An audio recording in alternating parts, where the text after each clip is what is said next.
Welcome to The Logic of Generosity, the podcast for bold nonprofit leaders who refuse to settle for ordinary. Here, we cut through the noise with unfiltered insights from fundraising experts designed to spark bigger gifts, deeper donor connections, and a brighter future for your mission. Let's dive in. This episode was brought to you by Pleiades Nonprofit Advisors. Building a plan giving program can result in a transformative return on investment. Successful programs can be responsible for 40 to 60% of an organization's annual donation revenue. It's the getting there that becomes the problem. After having thousands of conversations with organizations aiming to run their gift planning programs, I have repeatedly seen many start their plan giving efforts with great enthusiasm and expense, only to stop a year into it due to a lack of both bandwidth as well as patience. At Pleiades Nonprofit Advisors, we don't just build planned giving programs. We create opportunities for your donors to do something remarkable. Whether you are a small nonprofit or a major player, we specialize in helping you unlock the full potential of planned giving. Recently, we received some helpful data that demonstrates the benefit of bringing Pleiades on board to work with your exceptional team. We have been a proud partner with Meals on Wheels of the Monterey Peninsula for the last year and a half. And since we began, we have grown our Legacy Society from 5 to 29 members, grown our portfolio from 15 to 111 solid prospects, and we've increased qualified charitable distributions from 20 to 47 gifts. From crafting visionary strategies for deferred estate gifts to sparking immediate impact with gifts of appreciated assets, we bring expert, award-winning talent to the table. Need more than marketing? We go deeper.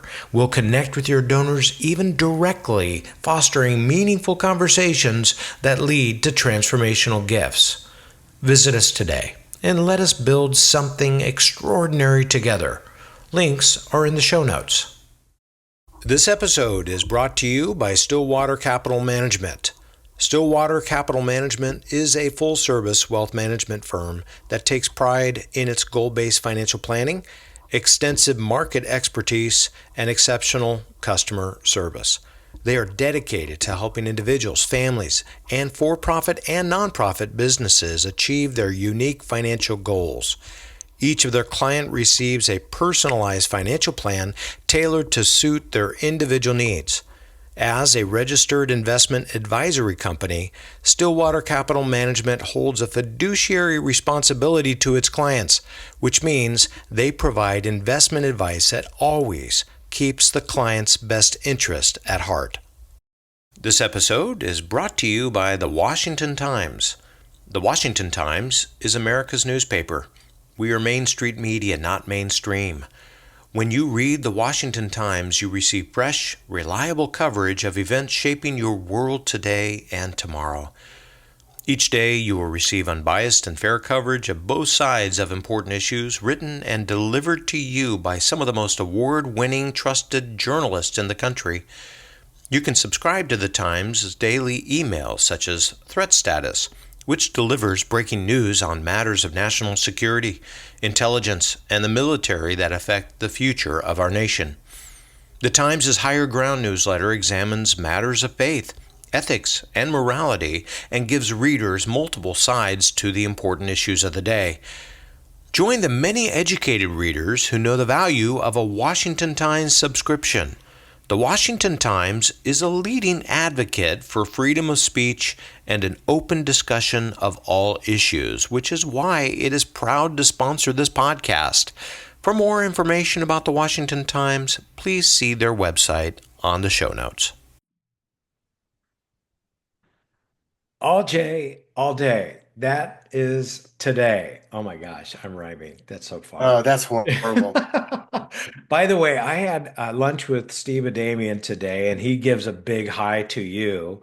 And we were just kind of connecting a little bit about what his program's doing, and I just felt like we were overdue for a connection anyway. But so he goes, because you were part of the conversation, and he goes, "Oh my gosh, Steve, how's he doing? How's Jay doing?" And it's like he's good, and he's in Colorado, and just living life on a totally new page. So, Yeah, anyways, hi from Steve. that's great. Hi back, Steve. And I really do miss the guy. He's Oh, one of for my sure, he's favorites. such a likable guy. Yeah. Okay, Jay Harvill, you're now with the Salvation Army, and you were back here in California. And of course, we have that. We have a lot of similar stomping grounds, and we have been, involved in each other's lives for a time. And I just, I guess, it's always the first thing. It's like, okay, that's a big shift. You went from California to Colorado, and that's a big step. And of course, you were with a hospital organization, and then you went to, I mean, is just this the new thing? Is this kind of the idea, or Yeah, it's not as bad as you think. I don't think it's bad. I Yeah, think Colorado's pretty amazing, actually. it is. And I actually get to look out on Pikes Peak every day. So that's an amazing thing. But I was born and raised in Colorado Springs. Is that And right? so for me, this is sort of like a return back home. Oh, I And had no idea. it's had a calling for me for a very, very, very long time. And I've talked about it for years. So to me, this is just a call back home and no regrets. I'm actually really enjoying it. Oh gosh. Are Fun. you like a hiker? Do you like are you outdoorsy? That's kind of like a prerequisite for being a I Colorado. love the outdoors. I love the outdoors. I now have a truck that's capable of putting up a tent on top of the truck. And so during when the weather gets a little warmer, I'll be able Yeah. to go out and just find camping spots out in the wilderness and just really enjoy what's made out here. It's beautiful. I hear there are no grizzlies in Colorado. That's what I've been told too. That was one of my first questions when I moved here. Are they black or brown bears? And I said, "Oh, don't worry about it." I There said, "We're are no good. grizzlies in Black is Colorado. small." I think Al Capone said there are no gangsters in Chicago. And so there are no grizzlies in, I mean, they're the ones fronting that. They're saying, look, we're not here. You're So right. Not until you meet one, right? Yeah, right. Okay, so right around the corner, you got Pikes Peak, you got the Garden of the Gods, you got Manitou Springs, you got Yeah. Wood. I keep on messing with that up. Wood something. Woodman? No, woodland area? Woodland. Woodland? That's it. Yeah. And are you kind of like scoping these different places out for camping? I have a few friends now that I've gained, and they are outdoor campers. They're true campers. And they just said when the summer comes along or when it warms up, they will just take me out there. Okay. So I decided to stop scoping because I was just asking friends. I said, where do you go? And they said, don't worry about it. We got you covered. Okay. So That's we're so going to wait fun. about another month and then we'll go out and look at the wilderness. That's pretty cool, especially just given the fact that, I mean, it's you're there. It takes you minutes to get out of town. That's not the It does. true of LA. It takes more than minutes to get out of town. It Uh, sure does. and so the even to get from one city, I've often thought that LA is just like a bunch of bubbles, and as long as you don't burst your bubble, then you're going to be fine. Otherwise, as soon as you burst your bubble, you're going to be caught in traffic for years Oh, because it's just yes. yeah, it's just like stupid busy. Good for you. I'm so glad that you're able to hang out there. I Uh, love it. Thanks. so Thanks for asking about it. you grew up in Colorado. Okay, so in Colorado Springs. So in that, okay, here's a question for you. Yeah. Did you always think, when I grow up, I want to be a plane giving officer? Was that kind of like, I mean, I know that most plane giving officers see that from, their fourth or fifth year in school. What was it for you? I didn't even hear about plant giving until I was well into my adult years. And so I don't know, when you look back at your life from the time you get out of school, whether that's high school or college, many people see their career path go like this. And you're Yeah. just wondering, where are you going with all this stuff? And I'll tell you, when I got into plan giving, I was able to look back from the point where I was at now to the point where I started. And all that stuff like this became a straight line. And it started making sense. It made perfect sense all the way through. Every single stop I made helped me get to where I am right now. It's really interesting. I was chatting, like I said, I was just chatting with Steve, and of course, he was a An lawyer for attorney, some time and recovering in attorney practice, now. yeah, recovering. Yeah. And you have a financial background because you were like a CFP, right? No, I went through all the training for the CFP. I just did it because I wanted to. Okay. There's no reason for get a license. I love pain, so that's kind of. Okay, but you did have that financial background. You were a financial advisor, though. I worked at a bank, so I worked at Wells Fargo and Citigroup for a number of years, and I learned everything about finance that you would ever want to or not want to know. And I learned a whole lot of skills over there. It was fantastic. Did you go directly from the bank to your first plan giving thing, or I when? did. How did that look, and what was the I gotta tell you, catalyst? we had a going Yeah, yeah. away party for Jay with all the bankers around, and we were all going out for drinks and stuff. And they said, "So Jay, let me see if I can make sense of this. You're going to a place that doesn't make a profit. Its business is not to make a profit. Why in the world would you do that? Coming from the banking environment, your objective is Yeah. money, money, money, money. But you're now going to a place that doesn't make money. Well, that wasn't true, but I said, I'm going to a place that's going to save my soul. So they didn't get it. I had a couple of my friends leave banking afterwards that moved into that kind of a circle. They got it. But for the most part, my other old banking friends are still probably there. Very, very old, very, very tired, probably making a lot of money, but never having a chance to spend it. So, Okay, okay. Back up for a second. yeah. Save your soul. What do you mean? Look, there are a lot of good bankers out there these days, and I actually know a lot of really good folks. But at the time that I was in banking, there was a real push to meet goal, and Sure. sometimes I meet goal at all expense, Okay. and the expense really didn't come to you.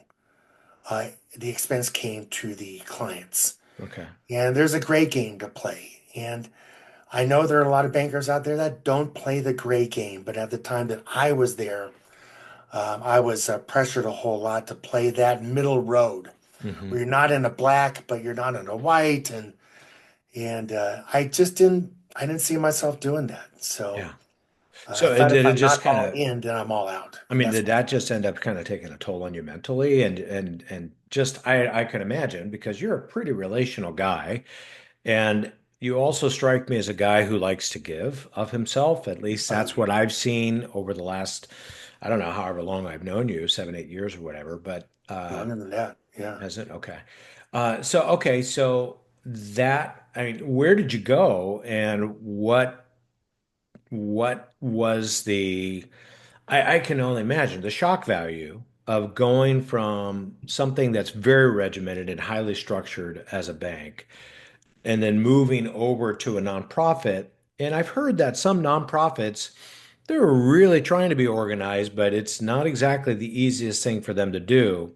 And so things are a little bit more, I don't know, loose. Tell, it was very different. yeah. Yeah, and I'll tell you the one thing that triggered me to want to leave the bank is when I was leaving the bank. And there's no such thing as banker's hours. I mean, we all worked really, really late and came in early, early, early. I was on Centinela in LA. Sun had already gone down, and I was stopped at a light, and all of a sudden I woke up and there's nobody around me. I Whoa. had What do fallen you mean? asleep at the wheel at a light. Oh, I was you're so tired. you're kidding. No, and there wasn't a soul around me. And that's when I decided that I need to make a change. How long were you at the light? I have no idea. I have no idea. It was a scary thing, though. I'll just tell you, man. You're all by yourself on Centinela, so uh, Yeah, and that's not yeah. exactly a calm place. I mean, that's right. Yeah, I think I know where you're talking about, I like think I was Culver kind of City close to area. Yeah. Randy's Donuts or something like that Yeah. from Oh my gosh. yeah, That's crazy. Okay, so so that's a catalyst, that's a gear shift. yeah. And So when then I got into the plan giving thing, you're talking about differences, right? right. Here you are in a structured environment, and yes, it's really structured. I mean, you gotta meet goal on a daily basis, then weekly and monthly, quarterly, and you create reports to make sure that you are tracking. But when I got into plan giving, I started at Braille Institute, a great place, uh, awesome place, and I would work past 5. I could hear the jingling of keys at 4:45 and people getting ready, locking their desk drawers and everything else like that. And I would stick around. I would do my paperwork. I would do the follow-ups and I would do whatever I had to do. And I was there till later. And my boss finally came into me after a couple months of being there, and he was actually angry at me. And he says, Jay, you have to leave at 5. And I said, well, why? And he says, because everybody else does. And the cleaning crew comes over and they can't clean your office. And I said, but I mean, I got things to do. And he says, we don't do that here. And he says, I don't want to see you here after 5 ever again. And that was it. Wow. And So so that's a shock I to your just learned there's a system. different culture. It was Okay. more relaxed. And How I had a hard time getting used to it. how long were you there? 7.5 years, I think, maybe eight Okay. years, somewhere around there. So I'm still not sure about the catalyst that it took you. Obviously, waking up at a street light and having fallen asleep in your car. I get that as like a trigger moment, but how did you decide that, hey, I'm going into gift planning? Did you even know what it was? How did you get exposure to that? Well, I really started looking at where do I want to go? What do I want to do next? So I looked at 3 different areas, okay? One is I love stock.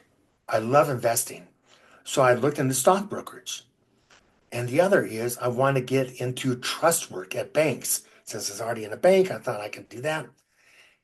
And then my wife had said, well, do you know anything about fundraising? And I said, no, no, no, I really don't. She says, well, there's this thing called plan giving. And she says, you ought to look into it. So I looked into stock brokerage. And the only thing I did is every other week I'd have a day off during the work week. And during that day, I would go out and visit a stockbroker financial advisor that I had called up previously to say, can I come over and visit with you and just kind of get to know why do you like this? Why do you hate it? Where did you come from? And I interviewed people without really saying I wanted a job. And I found out, I don't think I really want to be a stockbroker. Okay. And then I did the same thing with trust work. And the stockbroker was really hard because you get up at 4:30 in the morning and go visit the guys at the office Right. at 5, 6 or something like that. But trust work, I was able to visit some folks and I thought, I like it, but I don't. And then I started looking into plan giving. And so I started calling up people and say, hey, my name's Jay. I'm not in plan giving, I'm in banking, but I'd like to learn about this. Do you got some time? I'll buy you a donut. I mean, I'll buy you lunch. Everything was on me. And I said, I'm not looking for the job. Just want to find out what's going on with you. And there were several people I talked with over a year in plan giving. Carrie Tamura was the first one I went to visit.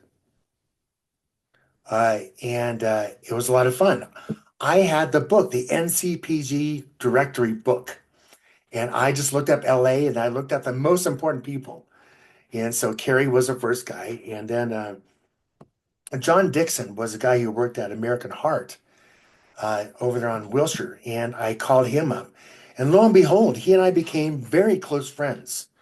He put me on his plan giving committee. I didn't know what the heck I was doing there. It's just so much fun though. And then he said, Jay says, you need to get into plan giving.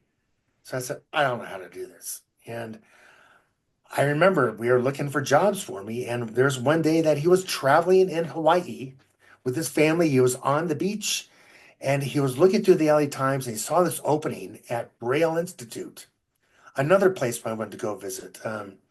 Ken Johns was the guy there. And he says, Jay says, I'm going to call Ken Johns. I said, well, where are you? He says, I'm on the beach in Hawaii. And I said, what are you doing? Why are you going to call Ken Johns for me? He says, because I want you to get this job. That's the job I got. And I started in philanthropy at Braille Institute. Fast forward many years, and I'm burnt out at Braille Institute. And I realize that I feel like a California raisin. I was starting to shrivel up. I felt like I was getting complacent, so I need to find something else. John Dixon again. He and I would get together every couple of weeks for breakfast at the what was it it was a little cafe in Pasadena. And I said, well, I'm looking at this job, and he said, well, I'm looking at a job too. And I said, oh, that's great. So we just kept on encouraging each other. So I applied for this job at Methodist Hospital, and it was for plain giving. And I interviewed all the way up there, and I was like the last one of the last two. And then finally, the hiring person said, look, Jay, there's somebody who's better than you, and we're going to hire the other person, but would you like to look into major gifts? And I said, no, just not my thing. So I said, thank you very much, really appreciate it. I'll keep on looking. Well, it just so happens that as I was talking to my friend John Dixon a lot, uh, we never talked about the jobs we were looking at. Uh, in December, John passed away in his sleep. My mentor in the field, an amazing, amazing man. I went to their house and I found out that he passed away in his sleep very calmly. But the thing is, the day before, they had just received the final offer letter for his job at Methodist Hospital, the job I was applying for. And I thought, wow, my mentor, the guy that I just thought was God, was going for the same job I was going for. And I just thought, wow, this is really humbling. The folks at Methodist called me back about a month later, said, Jay, would you like to fill the role? And I just really didn't know. I went back to the family and I said, look, John Dixon's my mentor. He's he walks on water. How can I fill his role? I guess when I'm going to their house for it, it's just to ask their blessing, or for them to tell me that no, it's not the right thing.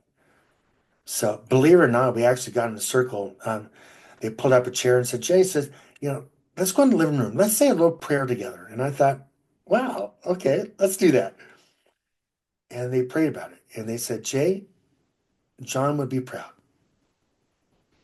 And from that day, I started my job at Methodist Hospital and knew that I was sitting in the seat of my friend John Dixon.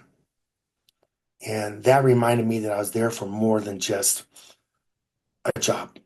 Yeah, I was there because John Dixon put me there.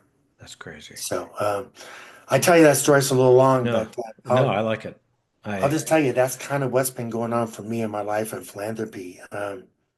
I can't say it was easy in all those years.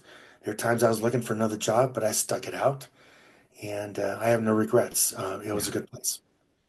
I want to go back to Braille, especially with the fact that you've got zero fundraising experience Oh, I had going in. zero. Yeah. And because you have zero fundraising experience, and let alone planned giving is kind of a novelty and it's brand new to you at the time.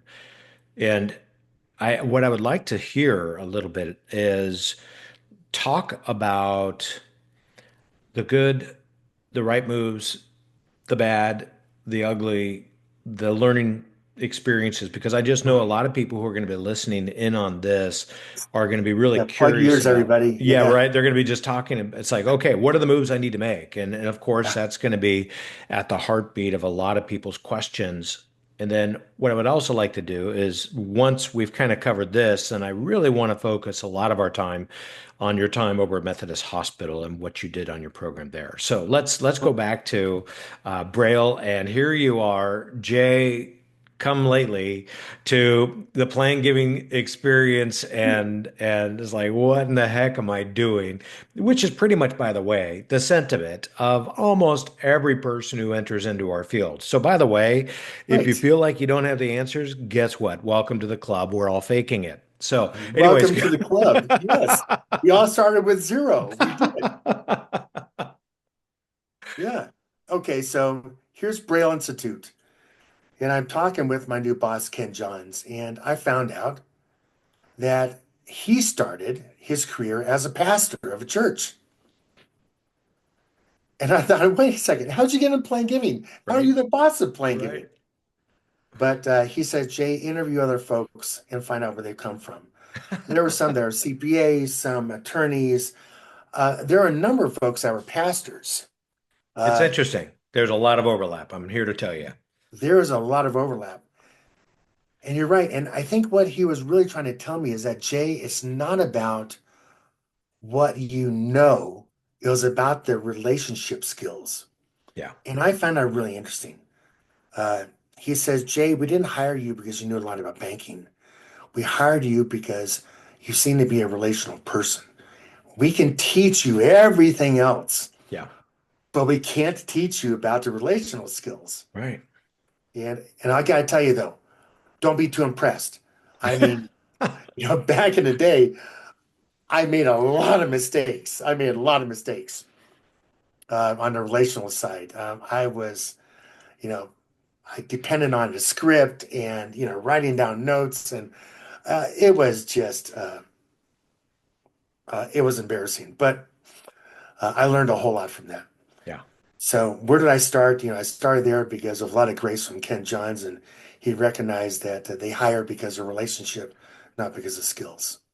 So the relationship side, obviously, and I think that that's really important to point out to any fundraiser that's out there in the fundraising space is playing giving is made or it's made or lost on your capacity for relationship and to be able to navigate from that relationship to be able to identify what a donor is aiming to do, looking to do, as well as what's going to inspire the donor to move in the way that they move. Oh, yeah. And there's so much that we can unpack just in that part alone. And maybe that's a good idea to do that. Before we do, I want you to tell me about a lot of gift planning requires orchestration in several different parts. I mean, you've got a lot of things kind of working against you. And maybe the Braille Institute was not like your typical organization, but a lot of organizations out there, the leaders don't necessarily buy into the ROI simply because money needs to be in the door now. And Plan Giving is this dream that's way over here. Oh, it's an investment. Yeah. Yeah. And Long-term and thinking. yeah, I mean, you've heard the old adage is basically, when's the best time to start a Plan Giving program? And the answer is 10 years ago. Isn't And that when's so the second true? best time? Like right now. And we understand that, just the way that return on investment comes with Plan Giving, especially just with deferred giving. And of course, that's not accounting for present giving of assets, but it's a ways down the way. I mean, Yeah. it's like you're not going to see. I mean, I hate to say it, but people have to pass away in order for you to bring in income. And it's kind of a weird sort of industry that way, but it is the case For the most with part. our Yeah. work. And so it's not like you're going to be hiring Guido or some sort of other mafia guy to come and knock somebody The out. I knuckle mean, we breaker, is don't that what you're go into talking that about? business. We try to stay clean. We really do. Yes, we do. Um, We never talk I about the other stuff. but Yeah. I mean, but focusing on what you need to focus on obviously requires a lot of orchestration. It's the leadership side, it's your own capacity to figure out Mm. how to connect a donor with the right vehicle that's going to be the right type of structure for them that's going to benefit them in the long run and not just your organization. Oh, But yeah. but it's also the stewardship part. You lose the stewardship. It's both. I've It's seen totally both. so many officers that had, been in their position, and then when they stop, the plan giving program just falls apart Oh, because that's it's so sad. hinges. Well, it happens all the time.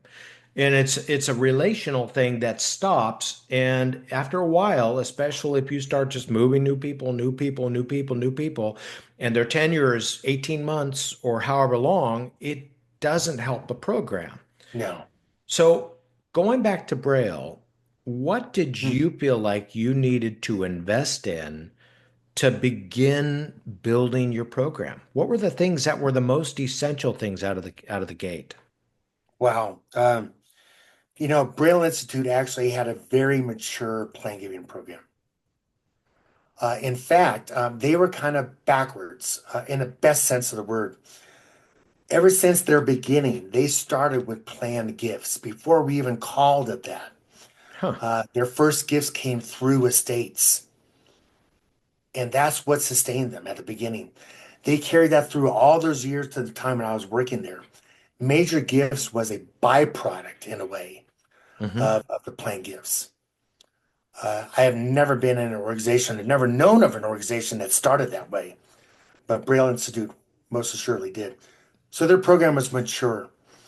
So my job was just to go out and visit Hmm. with folks, and that's where I need to kind of fine tune relational skills. We may have natural tendency for relational skills, but it doesn't mean we are not to fine tune that. Yeah. I had a lot of learning to do, a lot of learning. And I'll explain, I'll share one with you. Yeah. Yeah. I went out to visit with a donor who was one of the first over the west side near Santa Monica. And I, I would say an older lady. And I brought a tablet of paper. I don't have one here with me, but brought a tablet of paper and a pen. And as I was talking with her, I was going through my list of questions I was supposed to ask her. My guide. Hmm. And then as I was asking the question, I'd write the answer. Well, I mean, come on. It was, I look back at that, I'm so embarrassed. It's like you're interviewing somebody for a newspaper. Yeah, I was Or, going to say, you sound like a journalist. yeah, it was terrible. And so she did ask, she says, "Well, what are you doing?" And I said, "Well, I just thought I'd record the answers," which was a horrible way to respond to that. Now, fast forward a number of years, I don't bring a pen, I don't bring paper, uh, I don't do any of that. I just talk with people. And after I leave, I could drive around the block. And if there's some things I really want to remember, I'll write them down on a post-it or something like that. And then I'll go back to the office, I'll make some notes. So I don't remember everything, but I remember the most important things. And the relationship grows. The most amazing thing that happened, though, is that I learned so much more about the donor without the script than I did by going through the script. One of the things that I did prior to getting into gift planning was chaplaincy work, Yeah. and for about a decade. And so that means I'd be going into homes and chatting with folks of all different ages and that sort of thing. And the relational requirement upfront is almost identical to the work of a gift planner.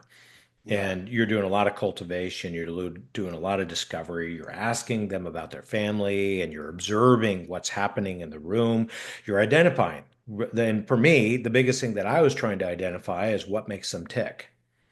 What do they really find value, from? And you would see, some are glowing their family, and it's like, you'd see portraits, and it's like, oh my gosh, this is really a big deal. Or you would see, their work life, and you'd see them, shaking President whoever's hand, and it's like, oh my gosh. Or they were in the military, and this military experience truly, truly shaped their entire existence. Maybe they were, a full bird at some point in time, or whatever, and so each one of them would have those own earmarks of the things that they valued throughout their lives.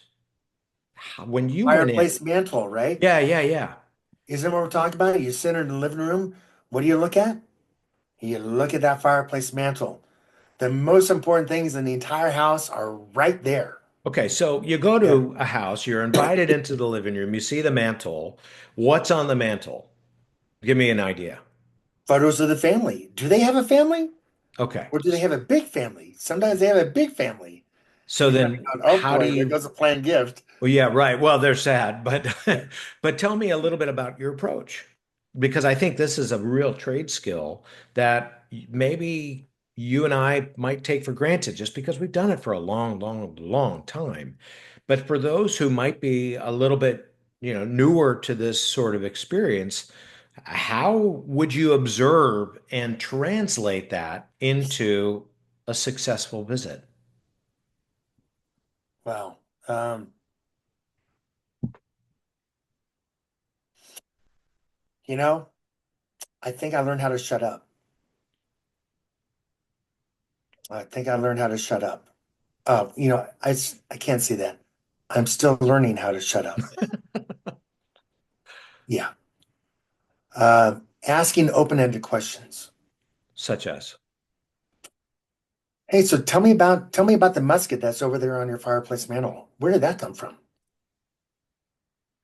Um, what do you like so much about Braille Institute? Why am I here? Tell me about Braille Institute. How has it impacted your life? Something like that, and just listen. Look, I used to go in with a beautiful tie on and a buttoned, suit on and everything else. I learned a long time ago that loosen the tie, take off the tie, take off your jacket, ask permission, take off your jacket, and then they are a lot more comfortable. They open up. I don't know if I've ever seen you in a tie. Have I seen you in a Well, tie? you have, you just don't remember anymore. I- but that's another thing, and it's pretty important because everybody wants us to look, especially coming from, say, the financial market and the financial world. Yeah, Everybody's in suit and tie. I mean, they're looking super sharp, and so they're super professional. But the average Joe that you're visiting with isn't dressed that way. So no, in my world and in former pastoral world, it was always you dress according to what you anticipate your individual that you're visiting is going to be dressed as. and you And always dress up so that you could dress down, yeah, right? that's right. That's right. Because Like if you're one dressed little down, thing there's out. no way you could throw a tie That's on. that's true. Yeah, they're showing up with, nice slacks and a button down, and you're, showing up in jeans. That's probably not Jeans a and good idea. flip-flops. Yeah, right. Probably You're not in a good trouble idea. from the beginning, I'll tell you that. Okay. So, okay, that's good counsel. And I think part of it is when you were meeting with a donor at any given time, I think what happens is in fundraising, we tend to have a bit of an agenda. And that agenda is in our minds, we're trying to fill quotas. We're trying to fill the expectations that, hey, look, you know what? I've got one reason why I'm talking with you. And that's to secure a gift in some way, shape, or form. But we can also, I think, push a little bit too hard and push the Yeah, agenda and allow that to be in front of the relationship. And it stymies the relationship. If anything, it short circuits the relationship because the donor is saying, I see through you. I know what you're doing. I you're see right. what you're trying to accomplish. And honestly, I feel used and I don't want that. So, You're how absolutely would right. you approach that? How would you do that differently? Well, I used to think everybody had a job like I did in plan giving. Not the case. There are many, many, many folks out there I completely respect that work in other nonprofits where their whole job is get the gift as quickly as you can. And the only way for them to keep the job is to be constantly be focused on how do I identify triggers or information so it can move me closer to the gift. I have been very fortunate to work in two organizations over the years that didn't look at it that way. So my experience is very different than many other folks out there. And it makes me sad. Uh, so I would just say that my learning is very unique. Both places I've worked at said stewardship is the most important thing. And even where I work at now in TSA, the Salvation Army, what's the most important thing to them? It is stewardship. and then the numbers come. Let's And talk a little bit about stewardship. Can you, I mean, I think a lot of people have an idea of what stewardship looks like. yeah, But stewardship has nuances. And I think that there's a relational nuance to stewardship that goes beyond maybe the writing of a card or the reminder of, hey, you're in my thoughts, that kind of thing. oh yeah, Can you describe a little bit about what is encompassed within that concept of stewardship? I've learned a long time ago, especially when I was in banking, that if you're looking for the gift or the sale right away and you're good, you'll probably get it. You'll get it, but you won't get anything more than that. Yeah. Uh, if you are looking for the relationship and then the trust, and you have the support from board and staff, uh, the more patient you could be, the more relationship building you can be, meaning establishing that solid foundation is so important because there will be a day when you and I screw up with that one donor. We say something wrong. If we don't have a foundation with them, all hell's lost. I mean, it's gone. The Yeah. relationship's gone. But if we have a solid foundation of trust and stewardship and relationship building and listening and being involved with them in their life, knowing about their birthdays, knowing about, whatever makes them tick, whatever makes them scared, that foundation is thick. And then when that one day comes when we may just not connect with the donor the best way, there's a lot of forgiveness built into that. That I, gift will come. I like I know that. that gift will come and it'll be bigger. It's kind of like the old adage of the metaphor, the emotional cup. And if we're with an empty cup, we're done. The game is over. And Right. versus if we're continuing to pour in the cup and we're the ones being the initiated to pour into a donor's cup, then when we do make a faux pas or if something does cause some sort of friction, then something's coming out of the cup, but there's something to come out of the cup. Whereas prior to, with no foundation like you're Not talking empty. about, you're an empty cup, and consequently, you're done. Your game's over. And so we might have a little bit of leeway, like you say, because we have poured into it over time to be able to have the room for the screw up and a little Yeah. bit of a room for, it's like, forgive me, you know what? This is not how it went. This is not how it's supposed to go. But I apologize for this mix up or whatever it might be that we need to save face with or apologize for. And just, work through it and hopefully we'll be met with a level of understanding. And how do I know about this stuff? It's because I've messed up so many times. Yeah. Look, I think we're allowed to mess up. I think one of the things that we all tend to forget about is uh, our screw ups, our mess ups. Hopefully not, really damaging, really dangerous. But Mhm. we're allowed to mess up because the way when we mess up, we learn something and we become better for it. At least most of us do. So I have a file of two files in my file cabinet. One is all the good things I've ever done, the letters and the cards that come back from all the donors saying, Jay, great job, or thank you so much for the relationship, or whatever it is. And then the other file, which is bigger, is my screw up file. The letter came from a donor that said, Jay really wasn't that friendly, or whatever it is. I save those because it reminds me of, yes, I'm allowed to do that so I can get into that good file. Yeah. And I don't know. Hey, guys. Yeah, I like that, and I think that's really important to go back to. There's like to me, there's like two dynamics happening here.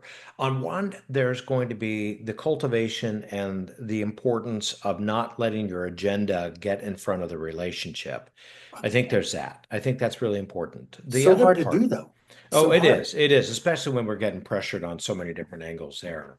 And all of our sympathy goes out to the folks that have a lot of pressure to do this. Oh, for sure. I'm totally with them. I Yeah. understand. I totally get it, but Then there's the it's other hard. side where it's all relationship, but that relationship doesn't go anywhere outside of relationship. In other words, Yeah. what are we really trying to accomplish, and how do we move to the place to where we're challenging? And I mean challenge especially as it relates to a donor seeing opportunity to be able to give the greatest gift with the greatest joy. I think Jerry Panis would say it that way. Oh, Jerry Panis. God And bless him. and it was pretty much an idea that look, you know what, donors want to make a difference. That's part of the reason why they're even in your space, is that there is something within them that wants to make the world a better place, and they have chosen your organization in order to do that. But if they're unchallenged because maybe there's not a clarity of vision on my end, or maybe there's not a clarity of communication on my end as to how to ascertain that vision and to make that vision possible, then really what are we trying to accomplish? And I can see relationship fizzling out because Oh, a lot of yeah. our donors are pretty well established individuals in the community. They've run businesses, they're doing okay financially, they've made a good name for themselves or whatever. Oh, And the right. purpose, they see that me coming to visit them is going to have purpose. And I just They want to make know sure, that we're there because of the charity, yes, and they know that our job is raise to money. ask him for a gift. Yeah, They know that. yeah. I'm not sure there are many idiots out there that would never notice that, but they all should know that.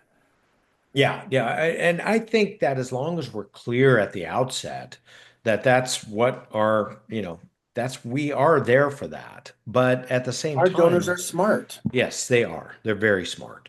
They Uh, are. so okay, so that's really good. I'm glad to hear You know, that.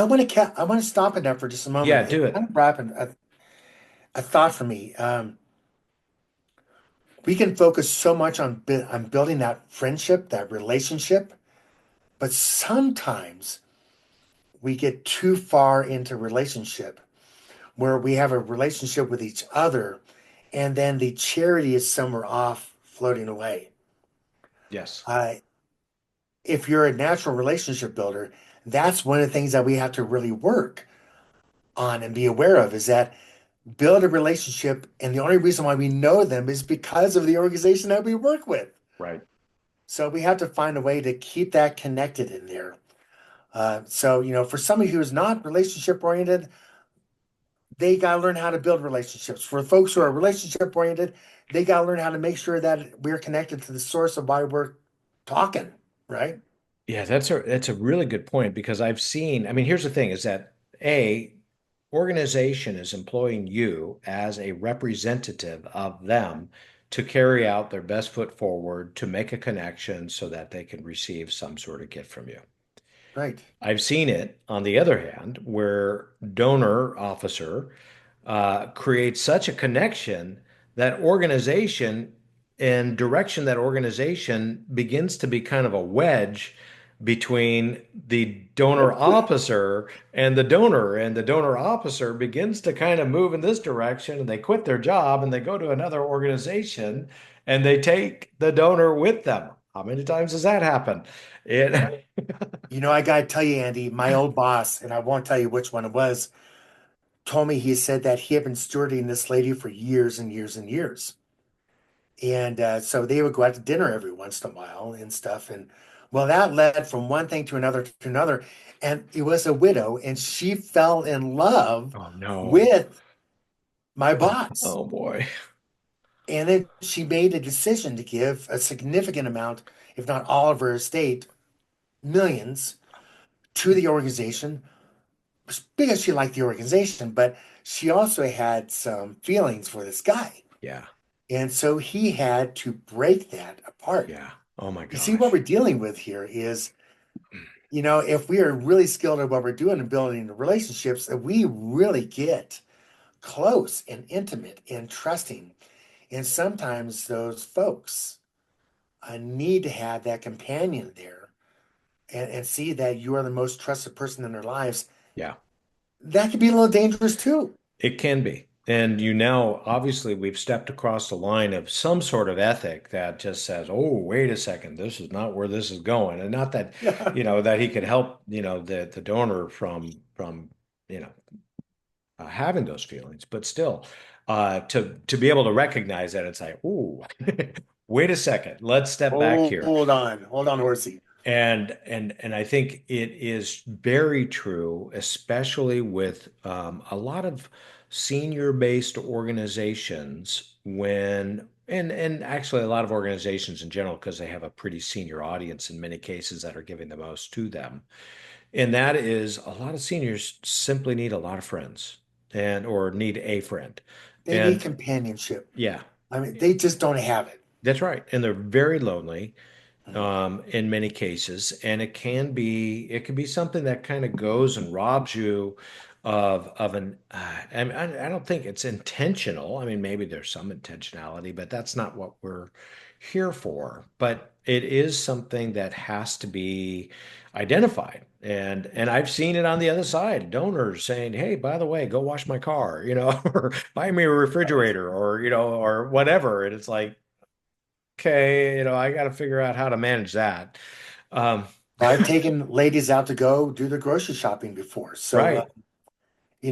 I can do you and I could do a whole episode on the errors and things that we did during our careers. Oh my It'd gosh. be a Yeah. laughable kind of a thing, but Yeah. And there's the other part. It is like, you know what? Here's the thing I also know about relational people is they hate to say no. oh yes, And sometimes no is the absolute best thing that we can do right. in that respect. And so part of it is, also recognizing it. It's like, okay, I need to start thinking through maybe some of the boundaries that I need to lay down when thinking of how I'm going to be working with a donor, engaging a donor. And it's no different than, say, working with a client or engaging with a client or whatever your space is recognizing it's like, look, this is what I can do, this is what I will do, this is what I'm willing to do. But outside of that, that's no man's land. And I'm not going there. I want to bring up one thing about this. We're talking a lot about relationships here Yeah. and the pros and cons of the relationships. How far do you take them? How do you get there? And stuff like that. But I think one thing that we haven't addressed is the metrics and things. And that is, well, we touch on it, but the metrics are very, very important. We are hired by our organizations to be able to raise funds. Some of us may be naturally wired to be relationship builders. Others may be more metrics oriented kind of folk. Hmm.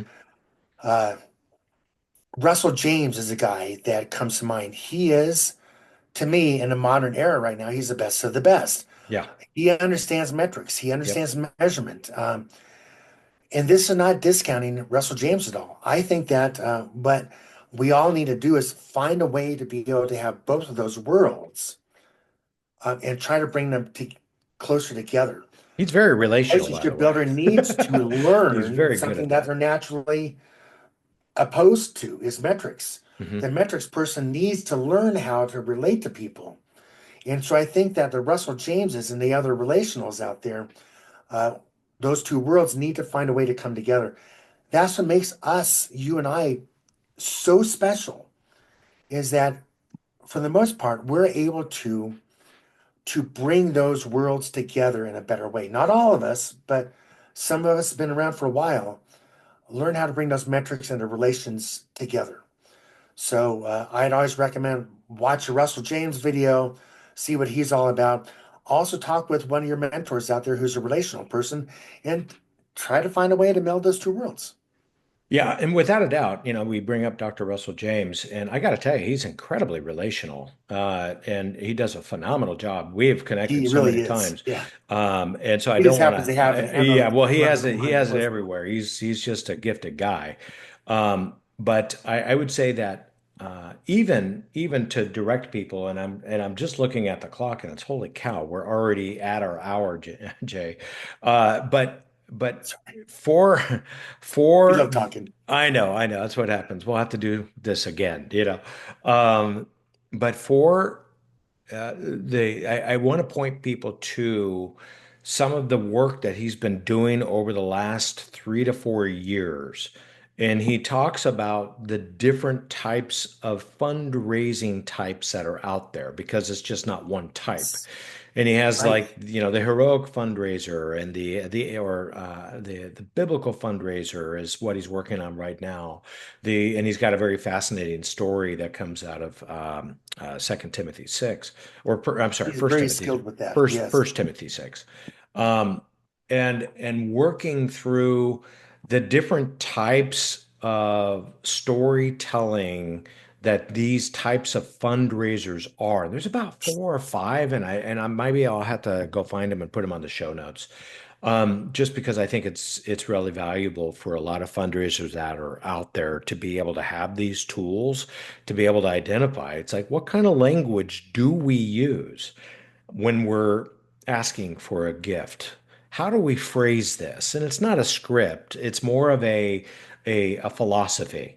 And in that Oh philosophy, yeah. he's sharing, it's like, you know what? This is the type of approach that you'll probably want to take if this is And kind of that how you're depends on a wired. myriad of different things. Yeah. We can't read it out of the book. We can learn some from the book, but we have to figure out what kind of a person are we talking to as a donor? Yeah. And what How kind is of our person are relationship? we? Yeah. And what kind of person are we? Yeah, What how do we much do bring they to know the about the table? organization? Yeah, You for know? sure. Oh my gosh, there's so many different moving parts. I know, I know. And I mean, we're just touching on, just on the cusp of the relational component.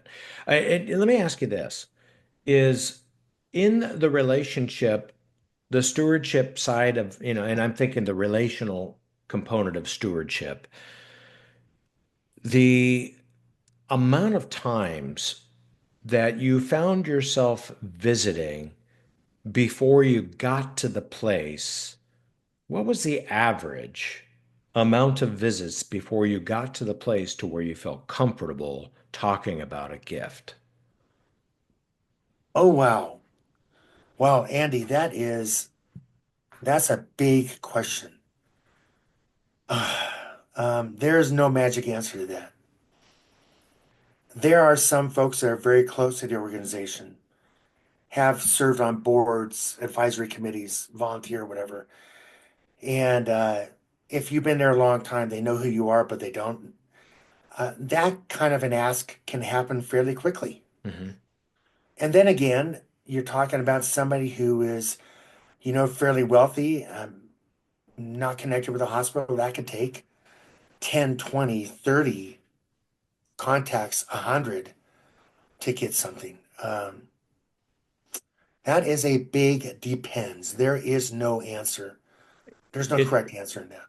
it sounds like what you're just describing by that is there's probably going to be an a commitment level or a lack of a commitment level.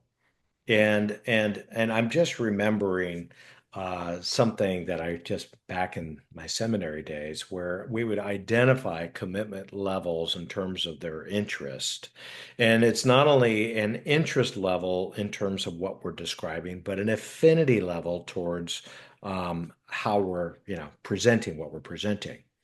And I think that there's probably some similarities in the space that we're in. You talk about your board member who is, or former board member, or somebody who's kind of really intimately connected with the relationship, with the Right. organization. There's already a level of commitment there that's going to be radically different than somebody in the community has been treated by them, maybe, or indirectly affected by them, who has given maybe once, but there's not really a commitment. There's not really a connection. There's really not any sort of affinity or interest Think outside of of the this as fact. investing. Yeah. Andy, think of it as investing. When you invest in Starbucks, you become a shareholder. You own part of the company. So you are invested in seeing how they perform. With the hospital I worked at, I call them shareholders Okay. because at the time it was a freestanding hospital and it depended 100% on the community. So they were investing in their hospital and they were considered shareholders. They had part of themselves in this place And that's and because so forth. they've demonstrated some way or shape or form of investment, whether it be Yeah. monetarily, or maybe it's relationally, or maybe it's serving and volunteering. Is that what you mean? Volunteering, Yeah. small gifts, referring. Okay. The list goes on and on and on. But at least in the hospital I worked at, it was amazing to see how that community around this hospital embraced a hospital of all places Yeah. and made it their home. They were the shareholders. Yeah. Interesting. And so, okay, so let me ask you this. When you identified your portfolio, because you are one guy who can serve only so many people, and I don't know if you had a tiered portfolio or however that worked for Hmm. you at the time, but how did you determine who to pursue and who not to pursue? Well, a lot of folks have talked about that and learn how to tier things out. And that's exactly what I'm doing at TSA right now. It's the Salvation Army is figuring out which are the ones I need to reach out to first. When I first started out at the hospital, I didn't know anybody, and we had a relatively small portfolio. My job was just to reach out, number one, to the existing plan giving donors. Okay. With the Uh, intention and of what? with the intention of honestly just connecting with them Okay. to start with, and just by talking with them, trying to figure out which ones float, which ones don't. Hmm. Uh, I wasn't putting a check mark on there, float, sink, but it was just trying to connect a relationship with them. Also, I'll be honest with you, if I could find a donor that had a good conversation with me, that enjoyed talking with me, I would use them as one of my regular people I would call when I would first start calling in the morning, some of the other newer donors that I was more cold calling. Yeah. Because if I started with a warm person that I've already had a relationship with, I felt so much better Yeah. afterwards, you I get know? it. I get it. So I was looking for that relationship first. Yeah, I talked to them a week ago. Okay. And I'll talk to them again because it kind of launched me into Right. into some of the more colder kind of list. And then the colder list, how did you even determine that they were even a possibility as a prospect? Well, if you have a data analyst in your office, Hmm. they can do that for you. They can they'll split out all the donors that you have and tell you which ones have given 3 out of the past five or 7 out Hmm. of the past 10, Hmm. and who's been given the longest, who's one who's under the radar, meaning who's given $10 a month. Hmm. Uh, the world is your oyster when it comes to that. I really believe that plan giving donors are the ones that tend to give the small, small, small amounts that we all tend to forget about. Yep. And so your best friend really is not the major gift officer. Your best friend is the annual giving officer Yep. It sure is. because they can tell you which ones that are totally forgotten. And So many of them are just saying, look, you know what? I'm still using it. And I have disposable income that's this limited, and I'm yeah, not going to be giving above and beyond what it is that I give. And yet here they are sitting on a $6 million estate. the millionaire next door, That's right? exactly it. So many of those people. And then the other thing is that you might be in the pecking order. It might be their church, and then it might be another organization, and then it might be, the hospital or the university or whatever it might be. Yeah, And so you are like third or fourth on the list, um, partly because, yeah, it's just something they want to do with whatever level amount percentage wise they wish to give from their estate, 2%, yeah. 3%, whatever. But it's still a pecking order based on what they see in terms of the value that you have served them over the years. But if presenting and if the stewardship and the connection and the relationship and the meaning that can now allow them to become heroes in their work with Isn't that you, great? You can then help them become heroes. that's it can, and that's such an important part of your engagement with these particular donors is because what was maybe going to be here now has the potential of being here because they see a vision of how they can be involved. And I'll give you an example. I know we're closing on time here, Yeah. but in a hospital, you have a relationship with a donor, and you say, "Look, I know your history is in cardiac care.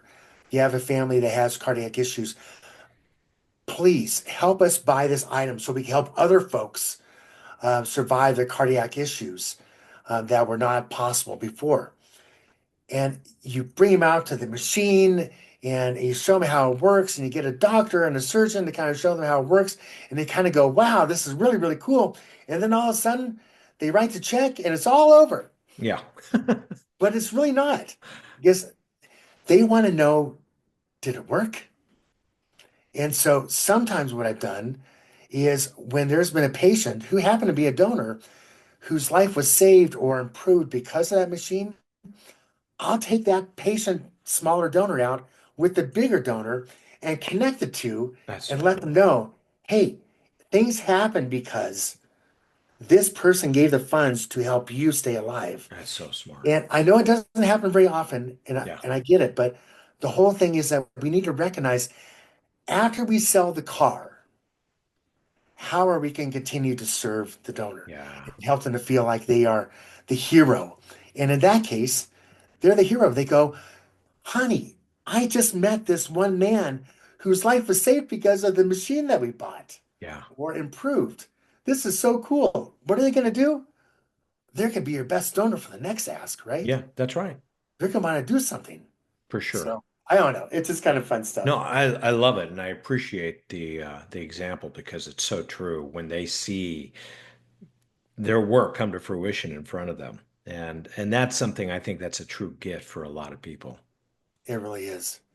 And I just realized my hands are floating around all over the No, no, place. no, no, no. I don't think I could Flutter, talk if yeah, my hands were tied yeah. behind my back. I joke because I'm Italian because Yeah, the best way to keep an Italian quiet is tie his hands. But you're right. so all right, Jay, our time is done. And for everybody out there, I want to just say, well, first of all, thank you for tuning in. Jay, thank you so much for being willing to chat with us. And I think we got about, I don't know, 5 to 10 more episodes in us if you're willing to come back. Oh, Because absolutely. we Are you have so kidding? much Let's more to talk. talk about. Are you kidding? Anyways, just thank you, everybody. I'm going to go ahead and just push stop on the recording button here. Jay, stick around if you don't mind. Everybody else, we'll see you next time.